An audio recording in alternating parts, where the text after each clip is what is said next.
Happy Sunday, beautiful people. Welcome to the Jaden Show. I have got a phenomenally uplifting show for you today. I am going to be popping over to Minneapolis in USA. For those of you like Janet Jackson will know where that came from. And I am going to be introducing you to a young man, Paul David Stanko. You're going to meet him in a minute. He is phenomenal at everything, quite frankly. Super, super lovely guy. But I think before you meet him in the flesh, let's go and watch one of his videos. This is called Gotta Rewind Myself. When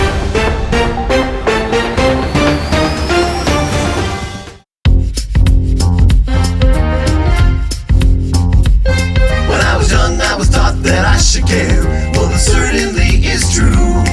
They forgot to add, only really care about things that ignite the spark in you. Things that make you happy. Things that drive you wild.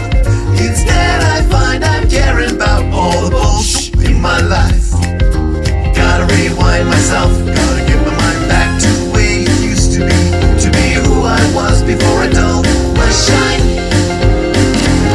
To be the change I wanna see. To not judge different as enemy. Just play nice and share my tones.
I know you are gagging to meet today's guest, but you're going to have to wait for a couple of minutes more. My mother always said patience is a virtue, because we are going to a very quick Jaden Show commercial break.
Are you ready? Let's go and meet this week's The Jaden Show super special guest, the amazing Paul David, everybody.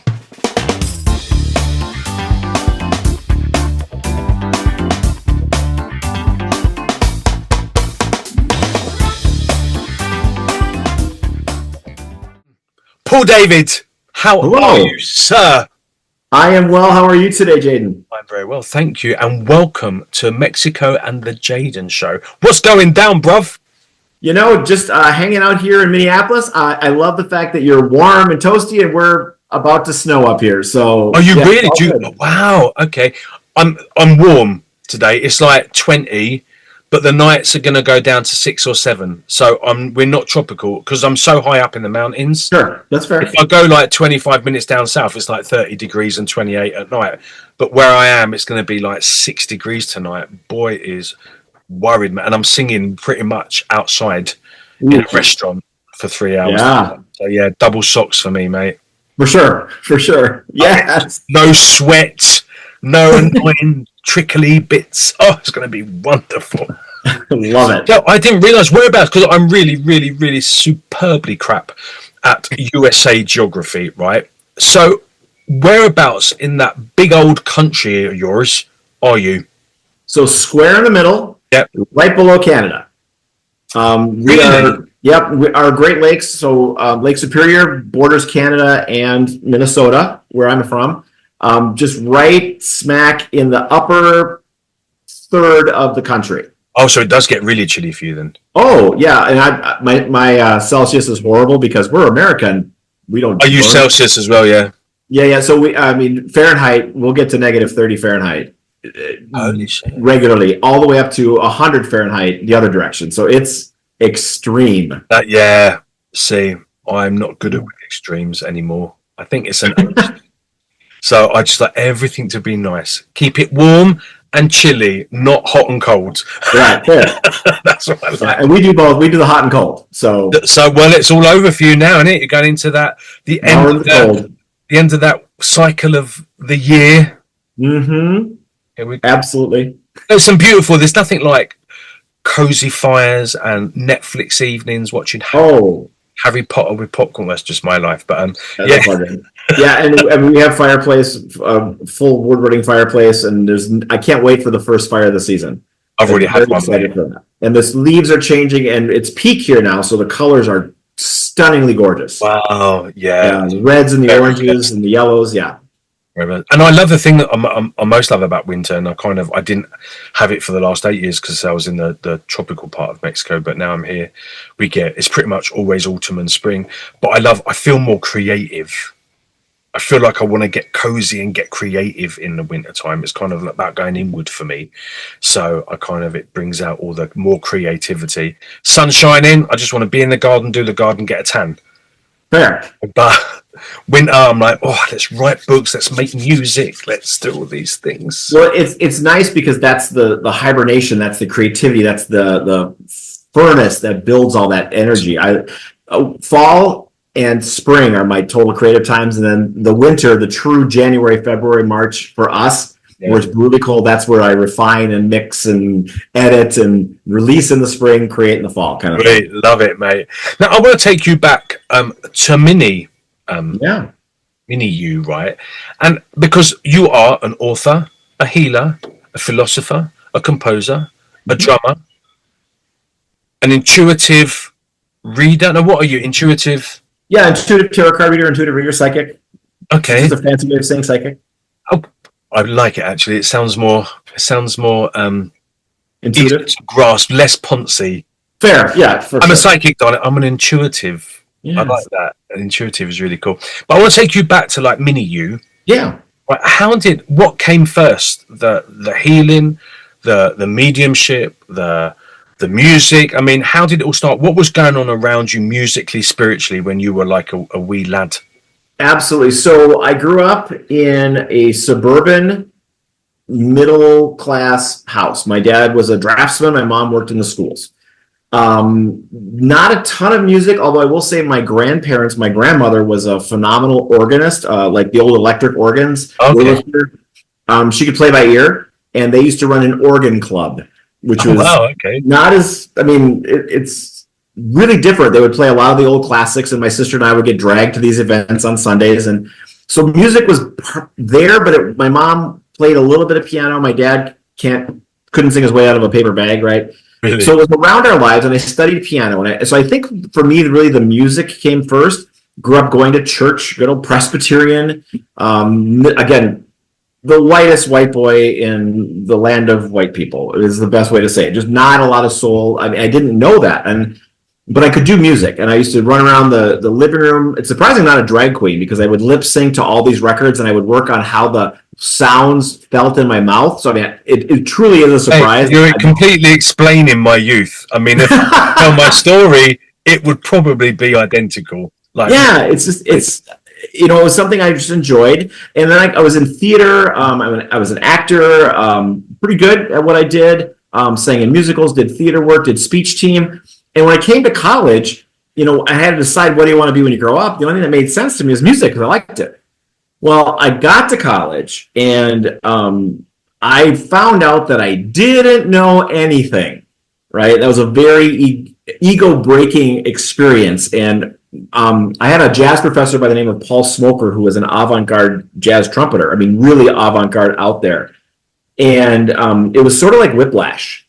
The movie Whiplash, my baptism into jazz and into really being a drummer. Drums were my main instrument. I played piano too. But really becoming a musician was one of those ego-breaking moments. I'm so thankful, because I learned improvisation. I learned how to think on my feet. I learned to learn the rules and then break them all. okay. And so you'll find elements of that and work their way through. All this time growing in my spirituality, growing in my healing, it was just that was more organic. I really just was stuck. I mean, I worked for churches for 40 years in music, so that was a very big piece of it, a spiritual journey. But somewhere along the way, I broke out from the traditional norm. And I really credit that to being the death of my soulmate. And when I was 25 years old, this guy who I love with all my heart, on and again, off again, was killed in a car accident. And that is the defining moment that changed my life. I wouldn't be doing what I'm doing now had that not happened. He was definitely a soulmate, in the sense of a soulmate is a catalyst for change in your life. And I changed, right? And I got my degree in music in college, and I was a kind of classical musician where I also was a punk. So I shaved my head and dyed it purple for my junior percussion recital, and I walked on stage in a black tuxedo with a purple mohawk in the 80s, right? Before dyeing your hair was cool. And the classical staff were a little bit upset. The jazz and pop staff were pretty supportive. So, but graduating from college, I didn't really have a career in music. I mean, no one was knocking their. I played an instrument called the marimba, which is like a big xylophone. It's the traditional where I live in Chiapas. Exactly. Yes. And Oaxaca. And I love that instrument. I love that earthy texture and sound. But nobody was knocking down the doors for a classical purple-haired Mohawk marimbist. So I put music on the side for a bit. And then I went through my whole coming out phase and discovering who I was as a gay musician, as a gay person, first of all. That was a real surprise to me. That wasn't how I planned it out from that white suburban background. And so that took a bit of a twist, and my music evolved a little bit with that. Really stayed in doing other people's music, playing shows, doing things. I did write a piece for the world's first LGBTQ orchestra here in the Twin Cities called the Minnesota Philharmonic Orchestra. It was a tone poem about the coming out process back in 2006. So I still stayed with composing and doing all of that, and in our community, playing at pride festivals and all of that stuff, working for the LGBTQ Church, MCC, here in the Twin Cities for 10 years as their minister of music, administrator, and janitor, because I had to make a salary, right?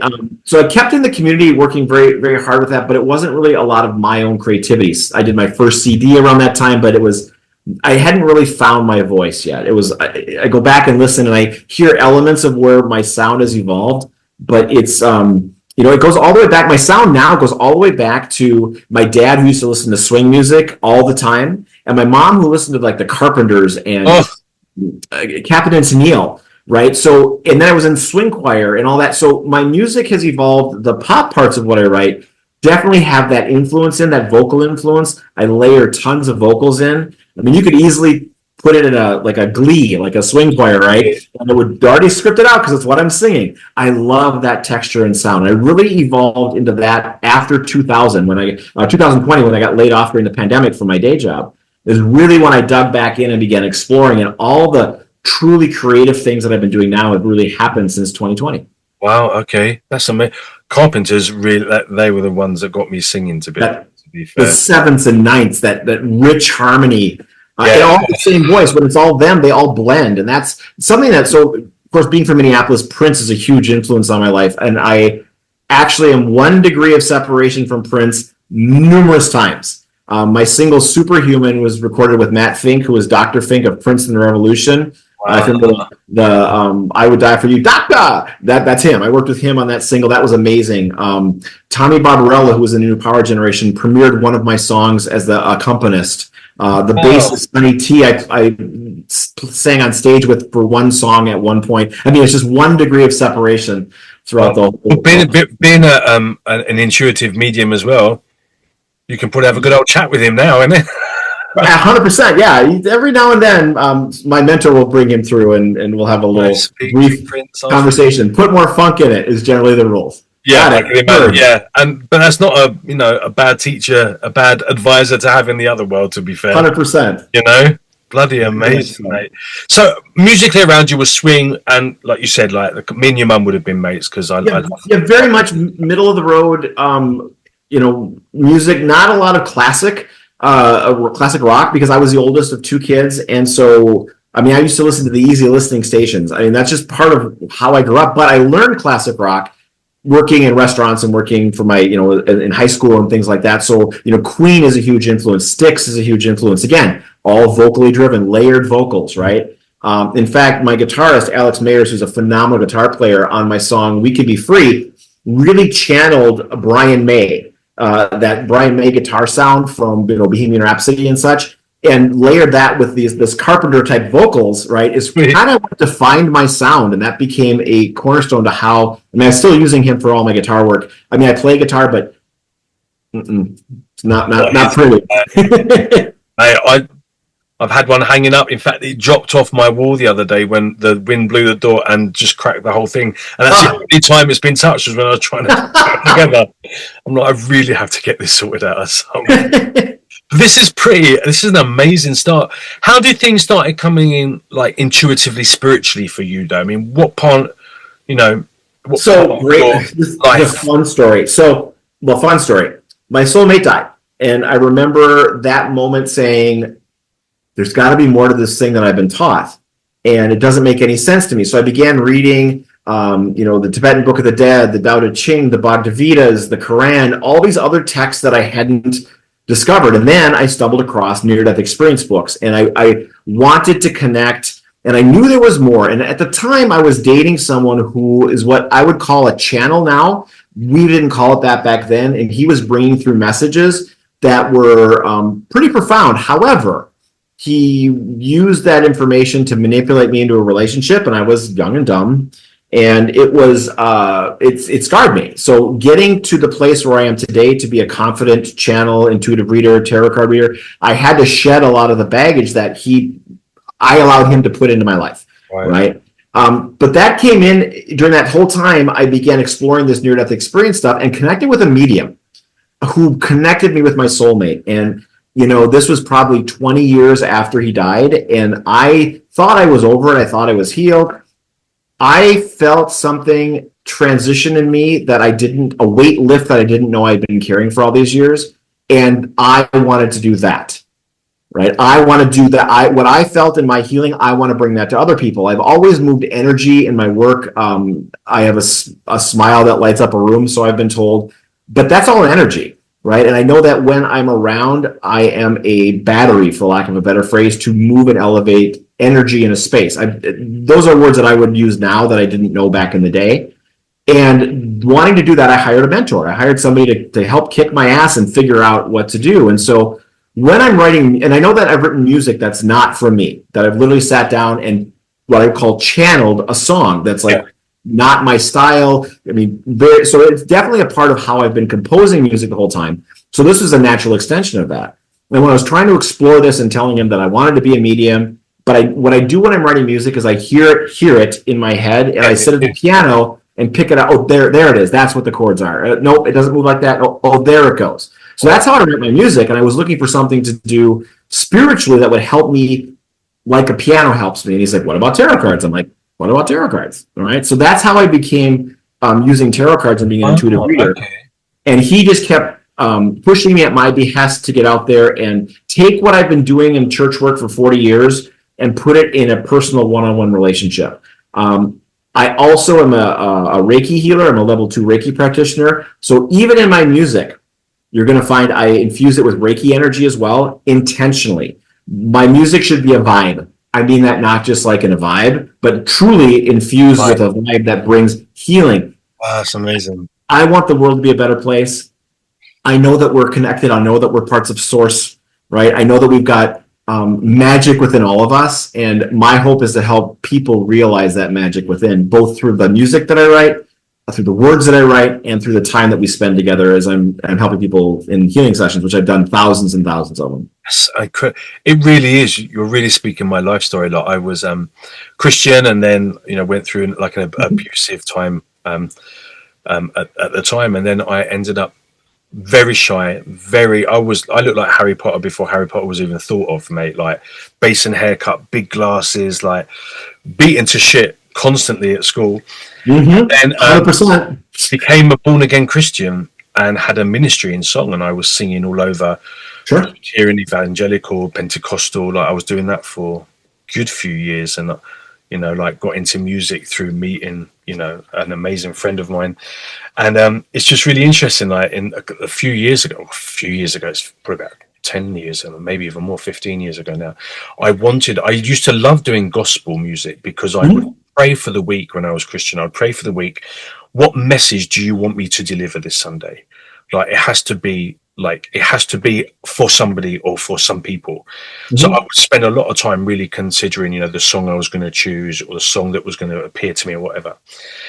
And I really wanted to become a pop star in the 90s. So I was doing pop R&B with Spice Girls and all this kind of stuff. And sure. Working with all their producers. So it was exactly the same kind of vibe. I was just a little blonde, skinny boy with buffalo shoes. And then, I wanted to do my third studio album as a classical crossover singer.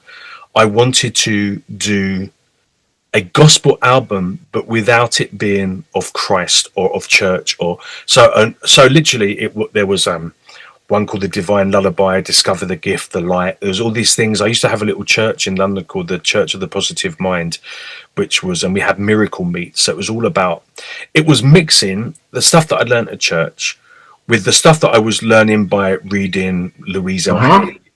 Hay, Abraham Hicks, and all stuff like that. And then, and the stuff that I was teaching I think I told you before, I was working for the English School of Psychics. So not really psychic at all, many blocks, another story, but I could teach it. So it was my music became a combination of my my religious past, my spiritual now, and my music influences as well. So I would say Karen Carr, my song too. Yeah, it's completely the same story almost. Well, so if you look at my last single, Affirmation, it's built as a praise chorus. The end is a repeated chant.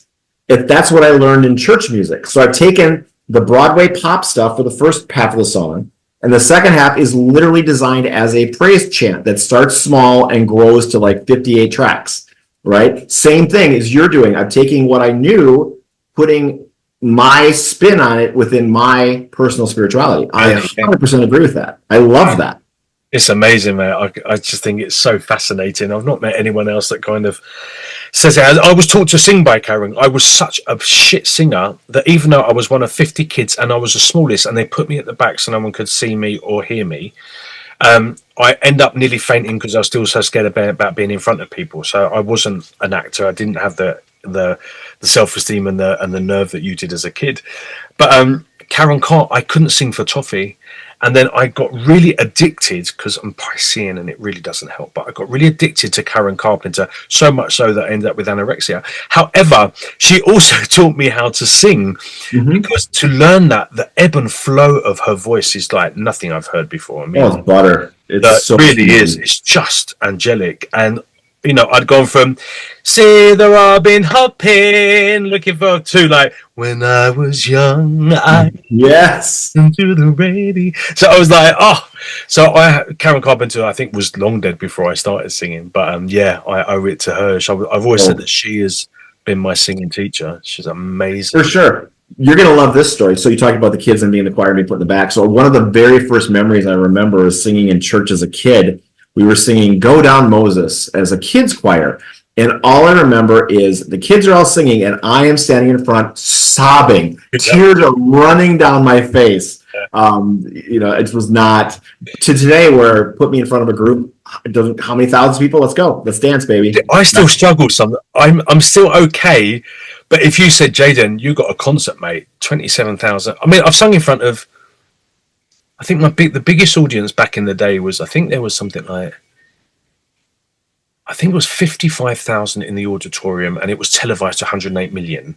Wow, nice. So, and I bawled like I just lost my pet puppy until they fixed up my makeup, pushed me on stage, and like I said in the conversation we had, my fear of doing things was a little bit less than my fear of embarrassing myself. Right. So I was all of a sudden, only love will turn that. So I was straight into stuff, straight off stage. Oh, I can't do it. Then you've done it. I can't do it. You've done it. I don't want to do this. You've done it. Makeup everywhere. Like, you know, so yeah, I've never been, it's very much been like a schizophrenic relationship with Jaden Cornelious for me. Like, sure. Jaden at home is quite quiet and quite reclusive and quite insular and very kind of quite shy and intimidating. But then Jaden Cornelious, when he has to do his thing, is, you know, but I'm not good with that transition sometimes. I call that being a situational extrovert. So I'm a Cancer. I'm incredibly shy. I've got a shell like this, right?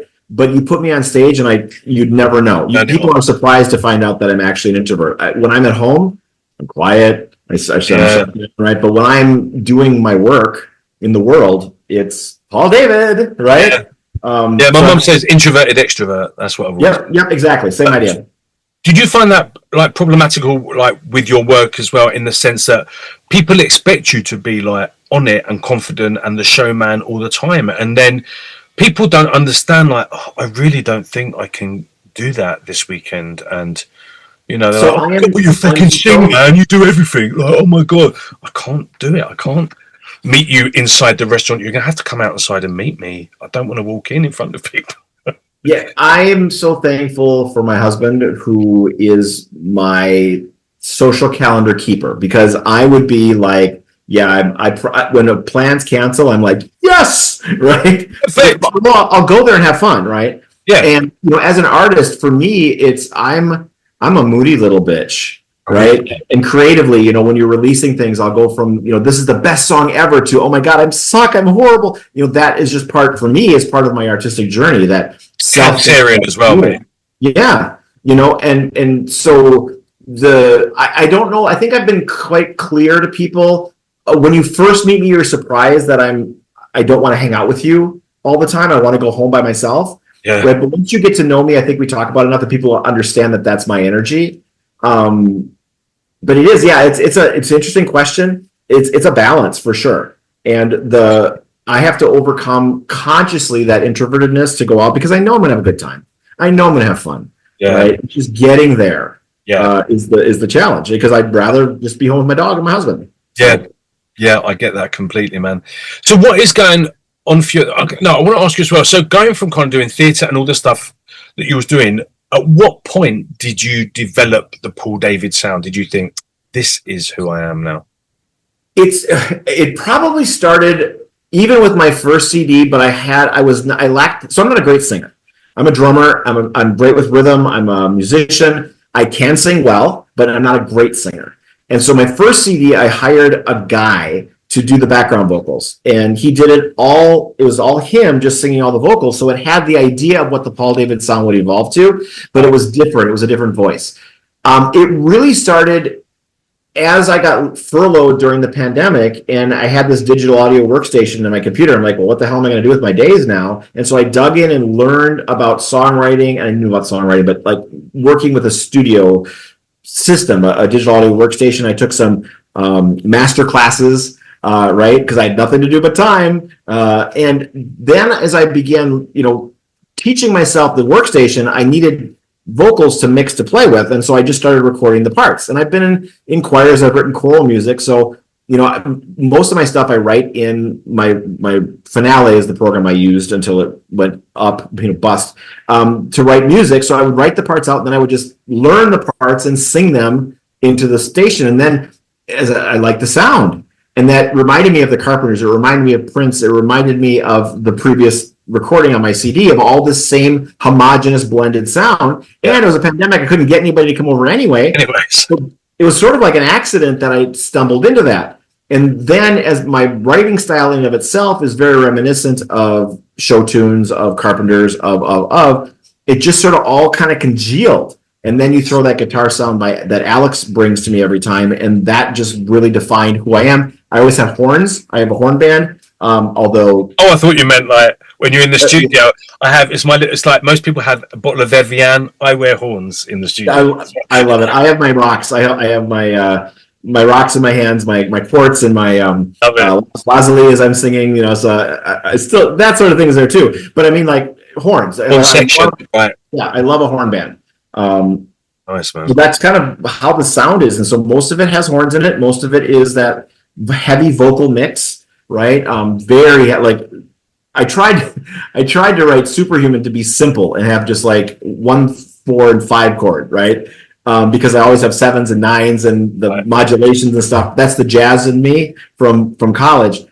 So I got like a couple songs that are simple, but they all break into full 7 big and 9 chord color and big. And I mean, minimum, I think the smallest is 4 vocal tracks behind me when I'm doing like a harmony. I think I have one song that maybe has 4, then breaks into 6. So I just can't keep it. I have to do more. I was in a pop group, 2 girls, 2 boys in the 90s. And that was I didn't like lead singing because the responsibility is on you, basically. Yeah. I loved doing the back. I would have been my dream job in the world, and if she was alive, it would be, she was like, I wouldn't say she was a friend, but I did know her personally, and she was my muse, would be Olivia Newton-John's backing singer. Nice. Yeah. That would have been I didn't have to do anything. I just had to stand back, look at my muse, sing songs I love, and play with harmonies. That would I love it. Oh, yes. Dream beautiful. Job. Yeah. So I get that. I do love that large ass sound. That's the best thing about being in a recording studio, is just it carries me away. Like it, I get lost in the expanse of everything that's going on. When it's just me, I'm an all right singer. Like you said, like yourself, I'm definitely not the best, but I can carry a good few songs. But there's just the occasional time where it becomes a spiritual experience, in the sense that with all the instrumentation and the backing vocals and this whole, it almost becomes like a vortex of. I find myself getting lost and thinking, shit, where am I in the song? I don't know what's coming up next. Oh, for sure. And I love experimenting with sound. So I like playing with accidents. I'm working on a song right now that you'll play the classical version of the track later. That is a pop version of a song called Unencumbered, which is about based on an internet meme on reincarnation. And it's just funny, and I like it. And I expanded the lyrics. But I took my sacred drum. I have a handmade deerskin drum that I made, and I took it and reversed the sound to sound like a heartbeat. On We Can Be Free, I've taken my dog was in the studio and she was barking at me when I was recording, and I captured her bark, so that becomes a percussive bark is part of the song. When my day job, I worked for food service in food service my whole life. We were closing down a restaurant here, and a woman called in and bitched about not being able to make a reservation. And I recorded the voicemail years ago and knew that I would need. It was inspiring. Talk about using your intuition. Record this, right? And I've turned it into a song called "Karen Wants a Reservation." But she says such it's so Minnesotan, which is like Minnesota nice is a thing where she's like cursing you out, but then she's like, okay, take care. And when she's trying to curse, she's like, God bless America. And those elements have become parts of different songs because it's so brilliant. So found sound is something I enjoy playing with. Mixing it through filters and changing the ambience because I love to create a palette, a tapestry. As a percussionist, I paint with timbre, with color, sound color versus melodic notes per se. So I'm always about creating an atmosphere in my music. I love that. Really is where my sweet spot is, for lack of a better word. Well, we're going to listen at the end of the show. We heard Got to Rewind Myself before this interview, and we're going to listen to Perpetual Motion of Music as well as the song you were just talking about, which I will tell people at the end as well. But I love you're playing the handpan, right? Is that what it's called? Sure, that's the colloquial term. It's actually called a ravast, which is a tongue drum. So it's a piece of steel where they cut pitched tongues in, and you strike it to create a sound. It is of the family of handpan, which is actually a hammered steel surface, so it's very, very similar. This one has a bigger resonance, and I came upon those drums around 2017 through Sam Mayers, who's a handpan player who played a song in the New York subway. And he's a British artist, but it was like this mesmerizing sound that I'd never heard before, and I loved it. It takes about a year to get a handpan made. They're all made to order, and they're pricey. This Rav Voss company came up on my feed. Thank you, early days of AI putting stuff in front of us. And it was like a half the price, and I could get it in like 6 weeks. So wow. I took the risk, and I got this drum, and I fell in love with it. And it's just this meditative, and of course they're fixed pitches, so it's not like you got a piano keyboard. You've got only 9 or 10 pitches to work with. And then you find your grooves, find your sounds between the sound of the instrument, slapping the instrument, between the how you strike the drum, either dampening it or letting it ring. It just is magical. It's meditative. It's transformative. And my very first song I ever wrote and released was In Paradisum, which was done, and I shot the video again during the pandemic. So it's all shot around my house when it was Christmas time. So it's not a Christmas song, but there's all this Christmas imagery. It's like, okay, whatever. That was more of a Latin-based vibey kind of thing. But then with this Perpetual Motion of Water, I played with the idea that I learned back when I was playing marimba, which was minimalism, right? I was playing this song called Rhythm Song with back in college, which is a repetitive pattern over and over. And then they change one note, but the pattern still stays very Philip Glass, very Steve Reich in the classical realms. So the ostinato pattern changes, but then something evolves out of it and becomes something else, and then something else evolves. That's how I built Perpetual Motion of Water, with this ostinato pattern that I just take around the drum and pull out different tones and colors, and just gives you that really, even though there's a lot of motion to it, it's very meditative and very relaxing. It's so gorgeous. It's gorgeous.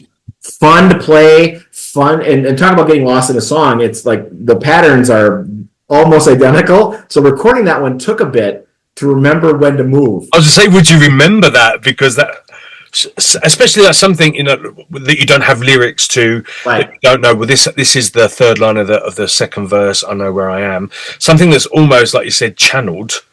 How do you remember that enough to put it down in a studio? A lot of practice.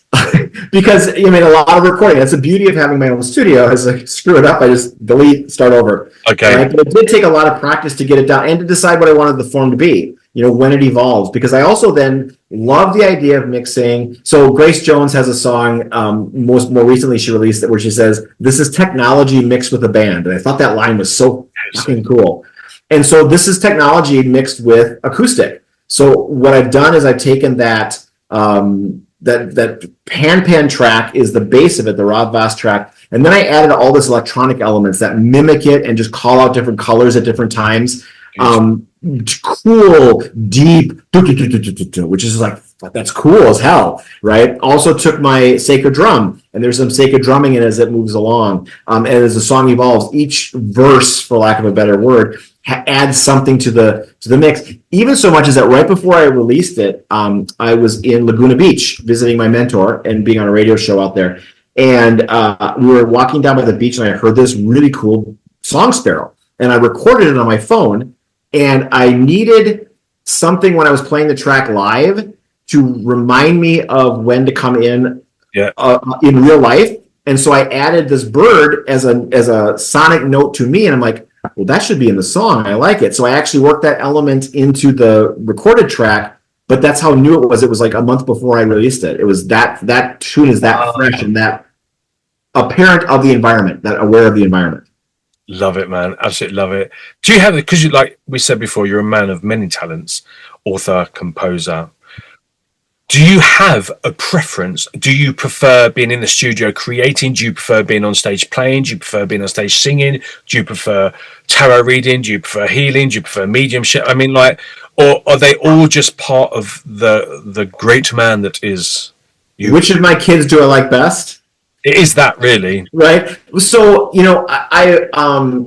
I've stepped away from a lot of live performing currently, mostly because I've been really diving into the tarot reading and building that part of my gift and skill. And what do you like best? I love my music to touch people. I love creating music. I love releasing music. I love performing music, but getting a band together is like, it's work.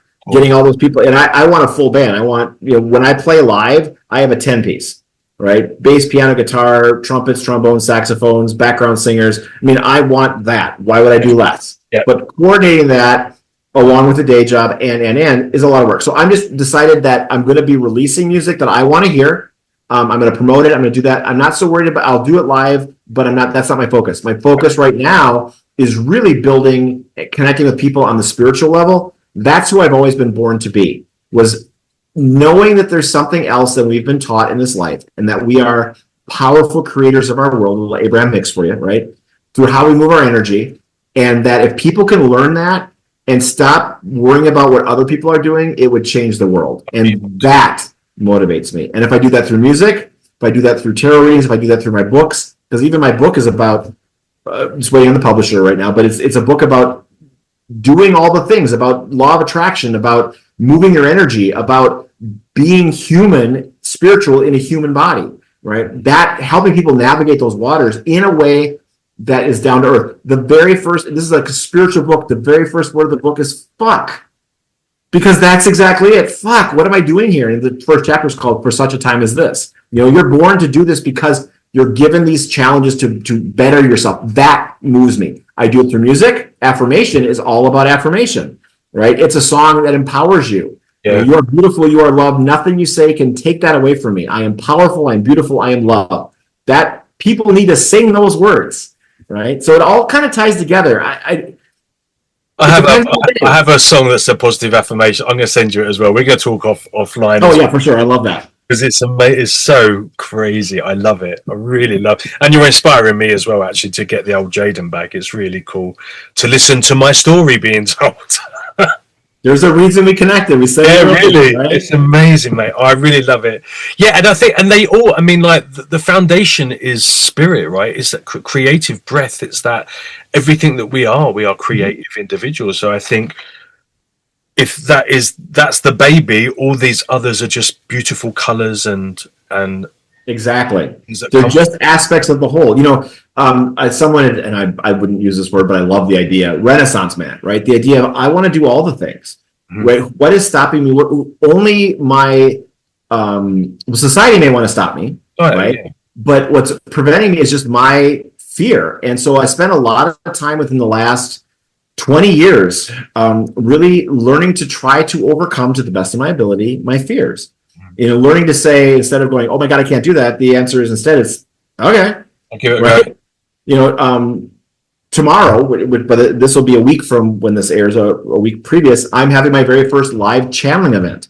I'm a channel. I've always been a channel. I've been told that for years. But I'm, for the very first time, going to stand in front of people and let spirit speak through me. Amazing, mate. Fuck. I'm excited. It took me a while to get there. I'm excited, right? But I have no idea what to expect. Right. And if we can approach that life with all these things, with creativity, with the songs, with the music, with the spirituality, with having no expectation on what that should look like, and just, okay, what might that be? right? I'm super excited to find out what happens. 5 o'clock tomorrow, I'll know. Yeah. Until then, I have no. Oh, you have to let me know, mate. I've got butterflies for you. That's amazing.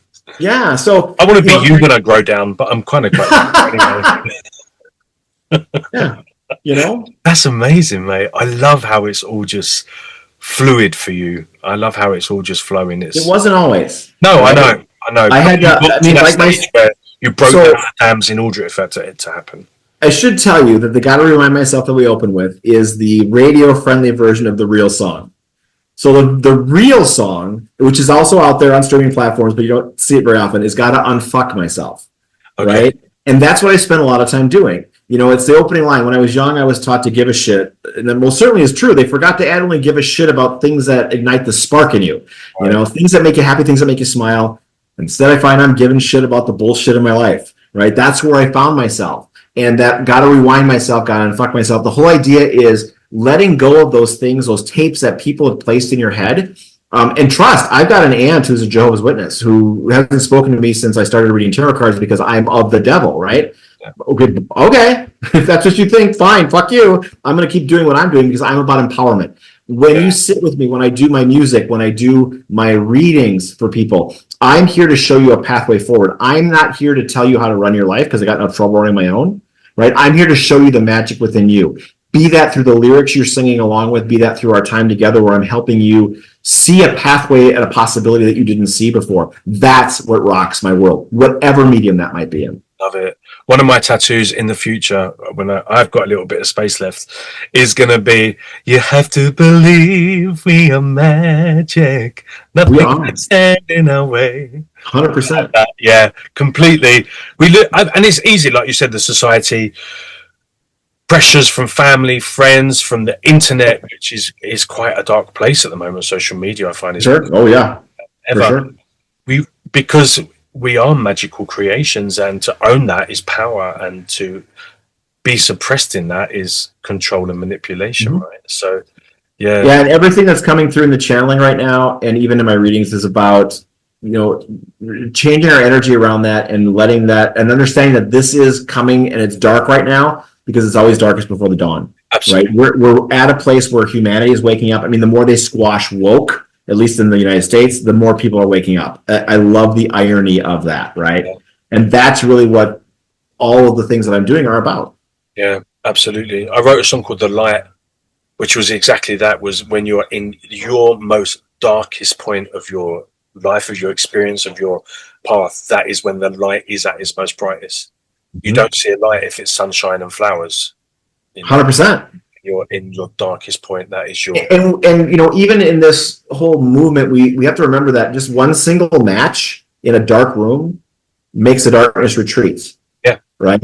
And if we can connect with another person and then all of a sudden there's two matches, the darkness retreats even more. And that's what I think is going on for us culturally now, is we're finding our soul families. We're finding the groups of people that we can be matches with. Yeah, so the darkness can be pushed back, and that's really that's a great place to be.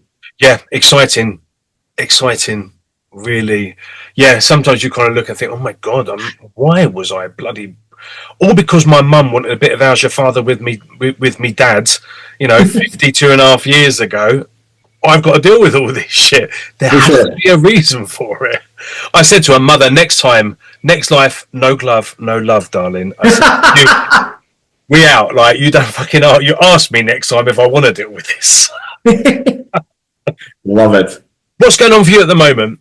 So you've got the reading, the live channeling. That's super exciting. Yeah, so live channeling tomorrow. I've got my next single is off at my guitar players, laying down some amazing tracks. I'm super excited for that. That is, again, based on the text of Stardust once again, which you'll hear in a moment. It's the pop version of that. I wrote both versions at the same time, because I thought I love the text so much, and the idea of that we're eternal, and that we're it talks about the exploring distant worlds and shit. And I just thought it was amazing. My book is off. I'm finding a publisher, so I'm still in the process of talking to a couple different publishers for that. Just lots of stuff coming up, lots of creativity going on. It's that everything is rising at the same time right now, which is very, very cool. Love it. Future. Plans for the future, apart from being an international selling author, artist, medium, Healer, continuing to be happy, mate. That's right? the best. And continue to create, because that's just what I'm called to do. It oozes out of my pores. Continuing to write some music. So I'm actually going to be in Rolling Stone in November, the end of November, an artist to watch in 2026. So watch for your local Rolling Stone. That's pretty cool, and that's going to take the music to a different tier. Public speaking and engagements with the book, that's coming in the future too. Doing galleries with the channeling, that's coming too, right? So continuing to create, continuing to be out there, continuing to do all of the things, but it's all really one thing: getting people empowered so they can be the best version of themselves. That's why I'm here. Amazing, mate, and long may you reign. Quite frankly, I love that. Absolutely. And obviously, you a future collaboration with a little short, fat English singer called Jaden Cornelious would be lovely. I'm looking forward to it. I think we have to. That'd be No, we have to. There's not a question in my mind. It's on, dude. It's on. It's on. Paul David, I cannot thank you enough for being part of my show. It's been wonderful for me to chat with you, and it's going to obviously be super, super amazing for everyone to get to meet you and to listen to you. Where can they find you on social media? Where are you at? So the best place to connect with me is my website, which is pauldavidmusic.net. There, all of my socials are listed. You'll find me both with music and intuitive on both Instagram and Facebook. Intuitivepd@gmail.com if you want to connect for reading. I do these via Zoom. So if you want to connect and really find out what's the future's holding for you, we can connect there. Best place really though is pauldavidmusic.net. You'll find all my music. You'll find information on my books. You'll find my channeling. In fact, you'll find the channeling, 60 days of channeling that I've been doing. I just published this morning there, just a PDF for download. There's a shielding meditation if you're finding that energies are coming into your life that you can't deal with. It's free to stream on my website. So check all of that stuff out, pauldavidmusic.net. You will be thrilled. And I'm too cheap to buy two websites, so everything's all in one. Mate, you're the brand. I've just had my website redone because I have a non-profit organization in the UK, and I am now writing children's books, and I'm an artist as well. And I found that in the 90s you had to pigeonhole yourself. You couldn't be outside of that box. So if you're a pop singer, there's no harmonica in that shit. You're not going to add. You can probably, because Tony Braxton's done it now. You can have a saxophone going into a nice little R&B pop track. You can do that, but no, we're not having this. We're not having that. And I just got fed up. I'm a creature of creation and a creative creature. So I kind of want, if I feel that I can sing Nessun Dorma, so I will sing Nessun Dorma, but I'm not going to sing that the same as I sing Simply the Best by Tina Turner or Levitation by Dua Lipa. Right, for sure. So the only thing that runs through everything that I do is Jaden Cornelious. Absolutely. So he's an author. He plays with music. He has a non-profit organization. I do tarot healing and stuff like that. Same as you. And so I think it's the best way to be authentic self. Well, what I love about that is, my music is all styles. It's pop, it's new age, it's rock, it's jazz, it's everything. Because that's what I have in my iPhone, right? My iPad, my Walkman, go way back in the day, right? I have that variety, and why should I be pigeonholed? And yes, trust, everyone wants to pigeonhole me so bad. Even when you're submitting music, this, you got to pick your genre, right? Absolutely. It's all the things simultaneously. Absolutely. As it should be. It's quite interesting. I think the whole COVID thing kind of broke that down to a degree because, I've done, I think, over 200 shows now of this show. So I've met a lot of artists over the last 4 years. And 90% of them started during the pandemic, which was really quite interesting. So, for those who lost people, deeply sorry, but fucking great time for creativity. Yes. When that was your only go-to to keep you sane, people were producing, learning sax. I mean, people were just really, when everything was stripped bare and they had nothing else around them, they had to find out who they were, and they've all become creative. Amazing. Just love that. Stunning. I always said to people, if you have left the whole COVID pandemic situation the same as how you entered it, then you lost the best fucking opportunity of your life. 100,000%. Where else am I going to get 3 months off in a row from work? Right? Absolutely. To create, to birth, Yeah. different parts and rewind and retouch parts of you that existed when you were a creative kid before you got completely and utterly submerged in all the shit that life brings, right? That's just that right there has got to remind myself, right? Yeah, absolutely. Absolutely. Love it, mate. Mate, I thank you so much. People at home, you love him. You obviously want to go and show some love and support and follow and share and like and comment on all of his stuff and download on all of his music. He's on every major download and streaming platform, including Bandcamp and SoundCloud as well. So go and check a brother out, please. Before you finish your packet of crisps and your cheese sandwich, go and do your homework, follow, share, like, love. Go and do your thing, people at home. Paul, thank you so much, mate. Really appreciate your time today, and we will definitely catch up again soon. Been my pleasure. Thank you so much for having me on. I'll see you later, buddy. Take care, you. Bye-bye. Ciao. What a bloody lovely gent. What a bloody lovely show. Really do love these shows. I get to meet and introduce you to some amazing people. Now, normally I leave you with a track from the artist, but today I'm going to leave you with 2 tracks from this artist because I just bloody love these next 2 songs. Before I do that, I wanted to thank you for joining us today. Please go and make sure you are following Paul David Stanko on all of his social media platforms. Please go and download and save and share his music from his download and streaming platforms as well. You can see everything that he's involved in running across the bottom of the screen during the interview and also on the title page of this episode. There is no excuse. Please make sure you go and do that. Please make sure you subscribe. Please tell all your friends. Please share it with everybody. Please subscribe if I hadn't already said that. Make sure you subscribe. That would be wonderful. I'm going to leave you with 2 very beautiful songs by Paul David. The first one is called The Perpetual. I'm going to write it down. The Perpetual Motion of Water. I was going to say movement of water. And then it's Stardust once again. Beautiful, 2 beautiful tracks. Very different from Gotta Rewind Myself as well. So you're going to love them. Take care. Send you biggest hugs. I will catch up with you next week on the Jaden Show, and maybe before then on a JCTV episode of something. You take care. Lots of love. Stay beautiful. Ciao.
If